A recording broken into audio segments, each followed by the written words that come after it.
Welcome back to all the viewers. In this video we will talk about the green revolution. जैसे कि पिछले video में हम लोगों ने देखा था एग्रीगेन रिफॉर्म्स के बारे में बात किया था पूरा का पूरा, कितने टाइप के एग्रीगेन रिफॉर्म्स थे, तो उसमें टेक्निकल, इंस्टीट्यूशनल और जनरल टाइप के रिफॉर्म्स हुए थे। तो इस टॉपिक में हम देखेंगे हमारा जो मेन इंपॉर्टेंट फोकस रहेगा वो रहेगा हमारा ग्रीन रेवोल्यूशन पे। ग्रीन रेवोल्यूशन क्या है और कैसे इस पर चीज़ें हुई थी। तो हमारा आज का टॉपिक जो है ग्रीन रेवोल्यूशन पे ही बेस्ड है। तो सबसे पहली बात तो ग्रीन रेवोल्यूशन का जो है क्या इफ़ेक्ट रहा और कैसे रहा है, तो वो हम देख लें। ग्रीन रेवोल्यूशन में जो है दो शब्द से बना हुआ है, जिसमें पहला शब्द होता है आपका ग्रीन और दूसरा जो है आपका रेवोल्यूशन। तो ग्रीन मतलब हो गया आपका, यहाँ पे ग्रीन का मतलब होता है क्रॉप, CROP, क्रॉप मतलब फसलों के बारे में बात किया जा रहा है। और रेवोल्यूशन मतलब होता है स्पर्ट, स्पर्ट मतलब होता है इंक्रीज़, बहुत तेज़ी से बढ़ जाना, किसी चीज़ को बोलते हैं स्पर्ट। तो ये दो शब्दों से बना हुआ है ग्रीन में और रेवोल्यूशन। तो टुगेदर हम कह सकते हैं कि स्पर्ट इन प्रोडक्शन, या हम कह सकते हैं spurt in crop production. And together हम अगर कहें इसमें तो कह सकते हैं स्पर्ट इन क्रॉप प्रोडक्शन। यानी ग्रीन रेवोल्यूशन का सिंपल मतलब क्या हो जाएगा, स्पर्ट इन क्रॉप प्रोडक्शन। या क्रॉप प्रोडक्शन बहुत ज़्यादा तेज़ी से जब बढ़ोतरी आई तो उसी को हम लोग बोले ग्रीन रेवोल्यूशन का नाम दे सकते हैं। चलिए, उसके बाद फिर जो मेन इसमें है कि यहाँ पे जो है इसको सबसे पहली बात इंडिया में किया गया था 1967-68 में। यानी सबसे फर्स्ट टाइम जो इसको इम्प्लीमेंट किया गया था 1967-68 में फर्स्ट टाइम इम्प्लीमेंट किया गया था इंडिया में। वहाँ पे फूड ग्रेन प्रोडक्शन इंक्रीज़ किया था लगभग 25%। जब ये इंक्रीज किया गया तो यहाँ पे फूड ग्रेन प्रोडक्शन लगभग 25% आपका जो है प्रोडक्शन इंक्रीज़ कर गया था, क्योंकि फूड ग्रेन्स के लिए था ही, तो फूड ग्रेन के प्रोडक्शन लगभग 25% जो है इंक्रीज़ कर गया था। इसमें जनरली दो पैरामीटर्स, प्रिंसिपल पैरामीटर्स हैं ग्रीन रेवोल्यूशन के, कि मतलब किस पैरामीटर पे इसको बेस किया गया है। तो इसके जो है दो पैरामीटर्स हैं, या मैं यहाँ पर, हम लोग यहाँ पर लिख सकते हैं पैरामीटर्स या प्रिंसिपल पैरामीटर्स कह लीजिए, पैरामीटर्स ऑफ GR मतलब ग्रीन रेवोल्यूशन हम कह सकते हैं। तो जिसमें पहला पैरामीटर जो आपका था उसमें ये रखा गया कि जो आपका फूड ग्रेन प्रोडक्शन है उसमें राइज हो। मतलब पहला तो हमने यही रखा कि जो फूड ग्रेन प्रोडक्शन हो, फूड ग्रेन प्रोडक्शन जो भी होगा उसमें सब्सटेंशियल राइज हो, सब्सटेंशियल इंक्रीज़ हो, पहली बात। दूसरा जो हमारा था उसमें था rise in the productivity owing to a set of radical changes in technology and farm management practices. यानी यहाँ पे दूसरा जो हमारा इफ़ेक्ट रखा गया था उसमें था कि टेक्नोलॉजी जो होगा आपका, टेक्नोलॉजी एंड फार्म मैनेजमेंट जो प्रैक्टिसेस थे, जो हम पिछले वीडियो में जो है बात कर चुके हैं, उनको भी जो है थोड़ा सा इंक्रीज़ करना का जो हमारा मेन पैरामीटर या प्रिंसिपल पैरामीटर्स रखे गए थे ग्रीन रेवोल्यूशन के, वो थे। तो जैसा कि हम जान रहे हैं ग्रीन रेवोल्यूशन जो हुआ था वो एक्चुअली दो फेजेस में हुआ था, फ़ेज़ 1 एंड फ़ेज़ 2। तो फ़ेज़ 1 जो था उसमें आपका, मैं यहाँ पर लिख दे रहा हूँ फेज़, तो PHASE, फ़ेज़ 1 आपका जो है, फ़ेज़ 1 आपका हुआ था लगभग मिड 60s से चला था, वो आपका मिड 70s तक चला था। ठीक है, अब इसमें हुआ क्या था, तो इसमें जनरली जो था इस फेज़ में स्कोप ऑफ, इसमें जनरली वीट एंड राइस को ही हम ज़्यादा टारगेट किए थे। यानी हमारा जो मेन टारगेट था इस वाले में वो वीट एंड राइस का टारगेट था। यानी यहाँ हमने टारगेट किया था वीट एंड राइस को टारगेट किया हुआ था। इसमें जनरली जो रीजन्स आपके थे उसमें पंजाब, यानी हमारा पंजाब था, फिर आपका आंध्र प्रदेश AP, उसके बाद फिर TN हो गया तमिलनाडु। देन जो मेन ज़्यादा अफेक्टेड इसमें थे तो वो आपके, जिसमें ज़्यादा इसका प्रोडक्शन बढ़ाया गया था, तो वो था आपका। अच्छा, दूसरा फेज़ जो था हमारा वो था आपका फ़ेज़ नंबर 2। यानी दूसरी बार जब इसको इम्प्लीमेंट किया गया था तो फ़ेज़ 2 था। फ़ेज़ 2 में जो है ये आपका 70s के बाद था, यानी मिड 70s से लेके मिड 90s में था ये, सॉरी 80s में था। तो 70 से 80 के बीच में जो था उसमें था। तो इसमें क्या हुआ, तो इसमें जो हमारा मेन इफ़ेक्ट जो देखा गया था इसमें पूरा का पूरा जो था कवरेज जो था वो काफ़ी बढ़ गया था, यानी काफ़ी बड़ा कवरेज। यानी हमारा जो पहले कवरेज था केवल ये 2-3 स्टेट्स में, यहाँ पे कवरेज जो ग्रीन रेवोल्यूशन का काफ़ी इंक्रीज़ कर दिया। फिर यूपी वगैरह में और भी ज़्यादा जगहों में जो है इसका इफ़ेक्ट देखने को मिला। तो अब हम देख लेते हैं फटाफट करके कि क्या पॉइंट्स हैं या क्या चेंजेस आए हमारे इंडियन एग्रीकल्चर में due to the implementation of green revolution in Indian economy. तो सबसे पहले हम देख लेते हैं कि चेंजेस क्या क्या आए हैं, जो हमारे ग्रीन रेवोल्यूशन की वजह से क्या क्या चेंजेस हमारे पास आए हैं। तो पहला तो हम पॉजिटिव चेंजेस के बारे में बात कर लेते हैं। यहाँ पर लिख लेते हैं पॉजिटिव चेंजेस। क्या क्या पॉजिटिव चेंजेस रहे हैं जिसकी वजह से कि काफ़ी ज़्यादा बढ़ावा दिया गया इसको ग्रीन रेवोल्यूशन को। तो उसमें पॉजिटिव चेंजेस में सबसे पहले तो है कि हमारा जो क्रॉप प्रोडक्शन था वो स्पर्ट इन क्रॉप प्रोडक्शन, जैसे कि इसका नाम ही है ग्रीन रेवोल्यूशन का, तो उसी तरीके से सबसे पहला हमारे पास हो गया स्पर्ट इन क्रॉप प्रोडक्शन।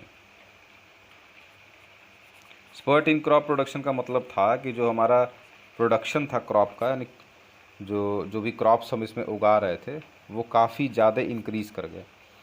अब इसमें जनरली जो है वीट और राइस पे ही स्टार्टिंग में फोकस किया गया था, लेकिन उसके बाद जो है काफ़ी ज़्यादा फोकस किया गया, जिसमें कि हमारे पास काफ़ी ज़्यादा थे। जैसे कि प्रोडक्टिविटी का जो वीट का प्रोडक्टिविटी था 2938 केजी पर हेक्टेयर 2010 और 11 में था, और जो कि 1951 फर्स्ट प्लान में जो था हमारे पास वो 663 था।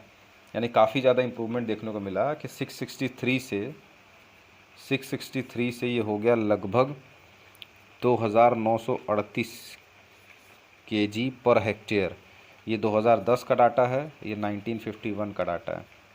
तो साफ साफ फ़र्क दिख रहा है कि ग्रीन रेवोल्यूशन इम्प्लीमेंट करने के बाद, जैसे 1967 में जब इम्प्लीमेंट किया गया तो काफ़ी ज़्यादा जो है प्रोडक्शन हमारा काफ़ी अच्छा इंक्रीमेंट दिखाया, यानी प्रोडक्शन हमारा काफ़ी हद तक बढ़ा। उसके बाद फिर हम नेक्स्ट जो है इसमें देखेंगे कि केवल प्रोडक्शन की बात नहीं किया जाए, केवल वीट के लिए नहीं बात करें, और भी सारे जो भी थे इसमें से मेज़ हो गया और आपका राइस हो गया, इन सब की प्रोडक्टिविटी भी काफ़ी हद तक बढ़ी। जो स्टार्टिंग में कभी 700-800 किलो हुआ करते थे वो लगभग 3000 किलो पर हेक्टेयर तक सॉरी पहुंच गए। तो यहाँ पे क्या था, sustained shift in the level of agriculture productivity over a long period. इसमें क्या हुआ कि हमारा इंडियन एग्रीकल्चर काफ़ी ज़्यादा शिफ्ट किया करके। तो ये हो गया हमारा एक पहला जो है पॉजिटिव इफ़ेक्ट, पहला तो हमने देख लिया। दूसरा हमारे पास जो है वो दूसरा हम देख लेंगे कि इसमें जो राइज इन एक्रेज, एक्रेज मतलब यहाँ हम लिख लेते हैं substantial rise in acreage. Acreage का मतलब होता है एरिया अंडर कल्टीवेशन। ये जो एक्रेज शब्द है इसका मतलब हो जाएगा एरिया अंडर कल्टीवेशन, यानी कितना ज़मीन हमारे पास अवेलेबल है प्रोडक्शन करने के लिए। तो ग्रीन रेवोल्यूशन की वजह से काफ़ी ज़्यादा एरियाज़ में जो है प्रोडक्शन वापस से स्टार्ट होने लगा। टेक्नोलॉजीज़ वगैरह जब पहुंचने लगी, यहाँ पे हम लोग बात किए ना HYV सीड्स हो गई, फिर टेक्नोलॉजी वगैरह जब पहुंचने लगी तो काफ़ी सारे एरियाज़ में जिसमें क्रॉप प्रोडक्शन पहले नहीं होता था वो भी क्रॉप प्रोडक्शन अब और अच्छे से होने लगा, क्योंकि यहाँ पे हम लोग केमिकल फर्टिलाइज़र्स जो है काफ़ी ज़्यादा तरीके से एलिमिनेट कर दिया गया था। इसमें this has implied a substantial rise in gross area under cultivation. जो ग्रॉस एरिया था वो लगभग 40% तक, यानी 40% लगभग जो है इंक्रीज़ कर गया था। जो हमारा कल्टीवेशन का एरिया था, इससे पहले हम जितना करते थे उससे काफ़ी ज़्यादा बढ़ गया था। जैसे कि 1950 में लगभग 13 करोड़ आपके पास 13 करोड़ हेक्टेयर था 1950 और 51, यानी फर्स्ट प्लान के लगभग देखा जाए तो उसमें लगभग 13 करोड़ हेक्टेयर ज़मीन था आपके पास जिसमें हम कल्टीवेशन करते थे। उसके बाद जो आपका 19 वो हो गया आपका, मतलब 19 करोड़ तक ये आपका पहुंच गया, 19 करोड़ हेक्टेयर आपका पहुंच गया ये चीज़। तो काफ़ी ज़्यादा इम्प्रूवमेंट देखने को मिला है इसमें। उसके बाद फिर हम देखेंगे अपना जो हमारे पास नेक्स्ट जो इसमें था वो था थर्ड जो था इसमें, वो था आपका हम लोग शिफ्ट किए थे सबसिस्टेंस फार्मिंग से। यहाँ पर हम लिख देते हैं शिफ्ट फ्रॉम, यानी जो सबसिस्टेंस फार्मिंग करते थे, subsistence farming subsistence farming to commercial farming, यानी अब हम कॉमर्शियल फार्मिंग की तरफ बढ़ने लगे थे ये ग्रीन रेवोल्यूशन को, क्योंकि भाई जब प्रोडक्टिविटी ज़्यादा होने लगी तो लोग जो है बेचने पे भी ध्यान देने लगे। तो हमारे जो फार्मर्स हो गए थे वो आउटपुट ज़्यादा होने की वजह से अब कितना अपने कंज्यूम करने भर का तो उनको हो ही जा रहा था, उसके बाद जो बच रहा था उसको वो अच्छे खासे मतलब रेट पे वो बेचने लगे। तो मार्केटेबल जो सरप्लस हुआ करता था वो काफ़ी ज़्यादा बढ़ गया था, जिससे कि क्या हुआ कि हम शिफ्ट करना पड़ा अपना क्रॉपिंग पैटर्न को, फार्मर्स को शिफ्ट करना पड़ा और ग्रेजुअली वो शिफ्ट सब्सिस्टेंस फार्मिंग से लेके कॉमर्शियल क्रॉप्स पे जो है आ गए। तो एक इसमें ये भी अच्छा फ़ायदा देखने को मिला था आपके ग्रीन रेवोल्यूशन की वजह से। उसके बाद इसमें एक और काफ़ी इम्पॉर्टेंट फ़ायदा जो था वो था आपका change in farmers outlook. Change in farmers outlook यानी जो फार्मर्स हमारे हुआ करते थे उस टाइम उनका जो सोच था वो काफ़ी ज़्यादा मतलब पीछे था, यानी सब्सिस्टेंस फार्मिंग पे ही भरोसा करते थे। इसमें मतलब कॉमर्शलाइजेशन को मतलब एक बिल्कुल भी वो नहीं करते थे, बढ़ावा नहीं देते थे। नो कॉमर्शलाइजेशन की पॉलिसी अपनाते थे और बिल्कुल भी बढ़ावा ना देना कॉमर्शलाइजेशन जैसी चीज़ों को। तो एक तरीके से देखा जाए तो फार्मिंग जो है केवल सब्सिस्टेंस फार्मिंग नहीं रह गया अब। धीरे धीरे ग्रीन रेवोल्यूशन के आने की वजह से जब लोगों के पास जो है मार्केटेबल सरप्लस जब बढ़ने लगा तो लोग इसको फार्मिंग को केवल अपने सब्सिस्टेंस फार्मिंग के नज़रिए से, एसएफ में लिख दिया, सब्सिस्टेंस फार्मिंग के नज़रिए से नहीं देखते। अब इसको प्रॉफिट ओरिएंटेड बिजनेस भी देखा गया, यानी प्रॉफिट हमारा बढ़ सकता है ड्यू टू एग्रीकल्चर सेक्टर में आने की वजह से। तो काफ़ी ज़्यादा इम्प्रूवमेंट उसमें हुआ कि भाई जब हम देखें कि प्रोडक्टिविटी हमारा जब बढ़ने लगा, क्योंकि ग्रीन रेवोल्यूशन की वजह से हमारे पास टेक्नोलॉजीज़ और एचआईवी सीड्स बढ़े, जिसकी वजह से क्या हुआ कि प्रोडक्टिविटी बढ़ गया। और प्रोडक्टिविटी बढ़ा तो ज़्यादा जब हो गया तो सब्सिस्टेंस फार्मिंग के हिसाब से तो अपने खाने भर का सामान तो हम रख ही लिए थे, बाकी जो बचा हुआ था वो हम मार्केट में बेचने लगे। तब हमको पता चला कि भाई वाकई में जो है एग्रीकल्चरल प्रोडक्ट्स का भी डिमांड और जो है इनका काफ़ी ज़्यादा है मार्केट में, जो कि पहले हमारे किसान वो नहीं करते थे, क्योंकि सब्सिस्टेंस फार्मिंग में ऐसा कुछ होता नहीं था।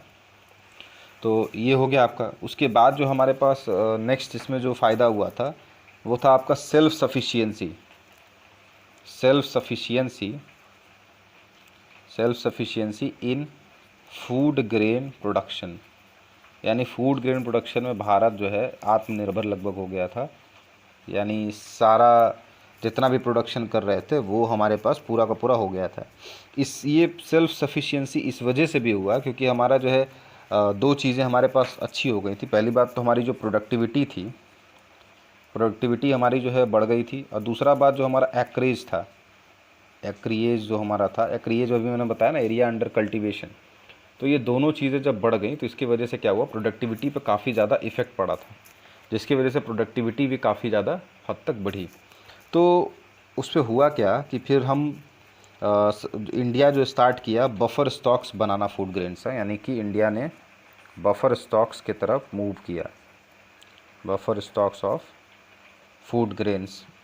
बफर स्टॉक का यूज़ होता है आपके जैसे कि जब कहीं पे ड्रॉट आ जाए, बाढ़ आ जाए, या फिर और कोई जो है नेचुरल कैलेमिटीज़ आ जाते हैं, या फिर जो सरकार का जो आपका पीडीएस होता है, पब्लिक डिस्ट्रीब्यूशन सिस्टम, जहाँ पे मतलब सामान वगैरह मिलता है कम दाम में, का जो कार्ड वगैरह बन के मिलता है, वहाँ पे भी इसका यूज़ किया जाता है।